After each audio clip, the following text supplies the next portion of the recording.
Chimie de la piscine, une étude de cas rien que pour vous. Bonjour et bienvenue, je suis Patrice, technicien, formateur, expert piscine depuis près de 10 ans.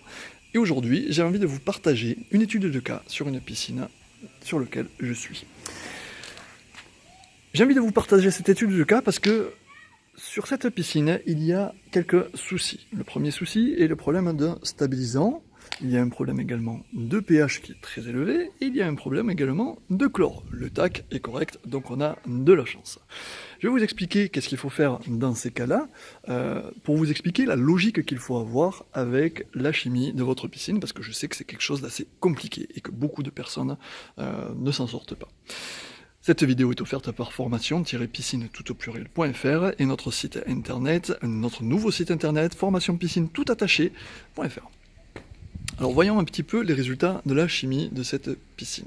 Comme je vous disais, le taux de... Je ne sais pas si on le voit bien. On va le mettre ici, ça sera plus facile. Voilà. Si on le voit bien, ici on a le taux de chlore qui est en dessous de 1, donc il n'y a pas assez de chlore. Ici on a le stabilisant, la couleur est bonne selon la colorimétrie. Ici le pH est un petit peu élevé, on doit être à 7-8. Et ici le stabilisant est supérieur à 75, voire même supérieur à 100, donc il est vraiment très élevé.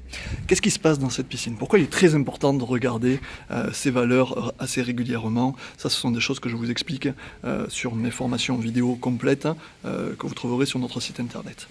Pourquoi c'est très important d'avoir une logique de la chimie? Parce que, en fait, si on a un pH qui est élevé, par exemple, eh bien notre taux de chlore va agir qu'à 20% seulement, ou même encore moins.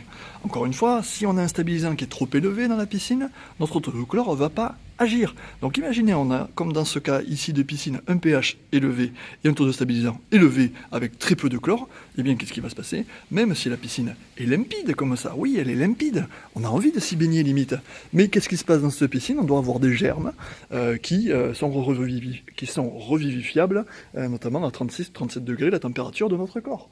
Donc qu'est-ce qui se passe? C'est que si vous buvez cette eau, ou un gamin, ou votre enfant, ou des amis boivent cette eau, bon, il y a des chances que le lendemain, il ait un petit problème intestinal et qu'il ait malheureusement des problèmes, et qu'il ait la coulante, comme on dit, voilà, ça arrive, ou alors qu'il ait quelques soucis gastriques.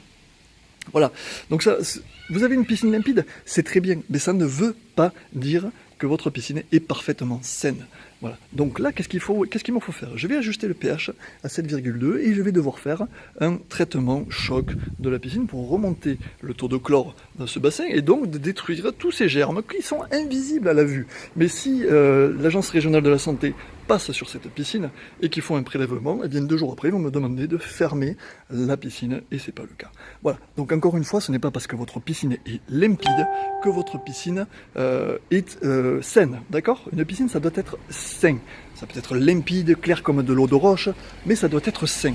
Et pour ça, il y a la filtration, il y a la chimie, il y a l'entretien. Ce sont des choses qui sont très importantes. Pour ça, je vous explique vraiment tout en détail sur notre site. Je ne vais pas le faire là aujourd'hui parce que j'ai plus de 3 heures de formation pour vous expliquer vraiment tout en détail, pas à pas. Toutes les manipulations, tous les produits, vraiment, allez-y, vous verrez, c'est assez top. Voilà, donc j'espère que cette vidéo vous aura plu. Abonnez-vous, likez, partagez la vidéo, ça peut servir à beaucoup de monde. Voilà, et contrôlez votre chimie et faites les choses que je vous dis et que je vous conseille, voilà, pour que vous passiez une saison sans encombre et très agréable, en tout cas à la baignade. Merci infiniment pour votre fidélité. Je vous prépare des trucs assez sympas pour l'avenir. Vous verrez, restez branchés. Je vous dis à très bientôt pour un prochain tuto. Bye bye.